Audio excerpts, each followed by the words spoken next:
the non-Mayan leaders are noticing that things are getting out of hand for the villages that are left.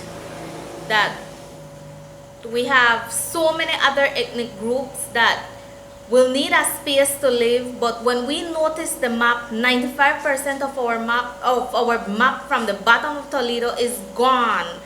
So we want to create awareness and let our people know what is going on. Lots of people, lots of our non-Maya people have no knowledge of how serious this situation is becoming. We listened to the CCJ monitoring the other day, and we noticed they are given times to do different stuff. So we are expecting our PM to answer us ASAP. We need to have these answers. We need to satisfy our people too. With 5% left of a district, how do we tell our people that you are safe in here? That all villages, all non-Mayan villages have Maya people living in our village. How safe will we be? Do they overpower us? Do they come for more? What's the answers? We haven't even gotten word, from these people in the higher up saying to us, okay, this is what this is going to be. We are consulting you and telling you these are the information we have, this is how it's going to work out. No, we are watching the media just like anybody else and then getting this information. There is no first-hand information for us, the leaders of these villages that are left, and there are not many of us. So we want answers direct. We don't want third answers, fourth answers. We want it direct for our Prime Minister. That is why we addressed the letter to him.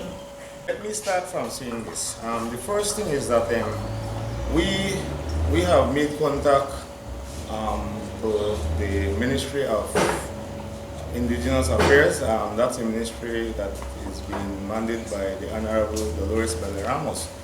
She had a meeting with us as the non-Mayan community leaders, and she had promised us that we would have been consulted. When we told her that we were not consulted before, she actually spoke to Mr. Chuck and asked why wasn't these villages being consulted, and she promised us that we would have been consulted. I must say that up to this time, every week almost we can see her on the media laughing and smiling and dancing with these Mayan people.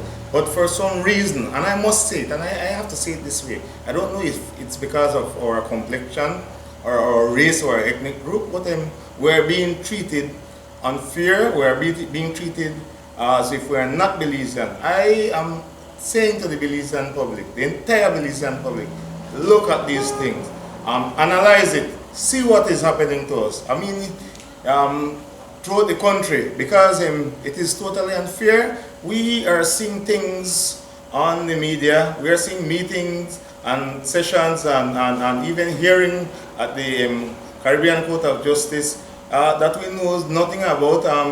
I won't go deep into it. There is certain allegation that was made upon me as the chairman of MA Group and upon the entire village members. And it was strange to me, and I won't go deep into it for several reasons. However, I think that that we are being treated as, I would say, fourth class or fifth class Belizean, because we're not being consulted, we're not seeing our minister, we haven't heard anything from the minister.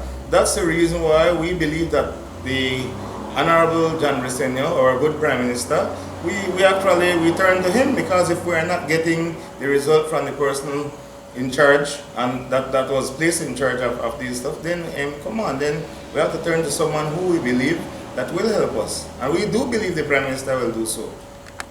Okay, basically I would say it in local terms. The letter that was sent to him is basically exactly what I'm saying. That we, the people, are the non-communion land villages in the Toledo district, we are not being treated fair. We were not consulted. We're still not being consulted. And we're seeing things on the media. We're hearing things. We have seen a map. We have seen a map. And I would like the Prime Minister to actually investigate and find out exactly who was the author of that map. Who actually made that map. Because the MLA is showing a map. And I want to see this, because with the problem that I had, where we went and we took up some illegal pegs that was placed by the MLA within the boundaries, as far as I know, and as far as the people of Emery Grove know, within the boundaries of Emery Grove. We were consulted not consulted. Let me don't even use that word. I was called by the phone, and I was actually told that we would have had a senior lands officer to come and look into the matter, because they were treating me as if we, the people of Emery Grove, and my council did something wrong. Now, as a leader of my village, if you are putting something in my village that we consider to be illegal, that is not legal by law, then I believe that we have all the right to remove it. That's our village. Okay, so they sent this person, and I didn't know who this person was. He identified himself as one senior lands officer, Mr. Carl. Just to find out later on that he was the person who actually drew the map for the MLA. Now we have the person that is in the office of the Indigenous Affairs. He was once the leader of this group, right? Now he is placed there now to look after our affair, right? It's like if you are putting actually the rat to mind the cheese.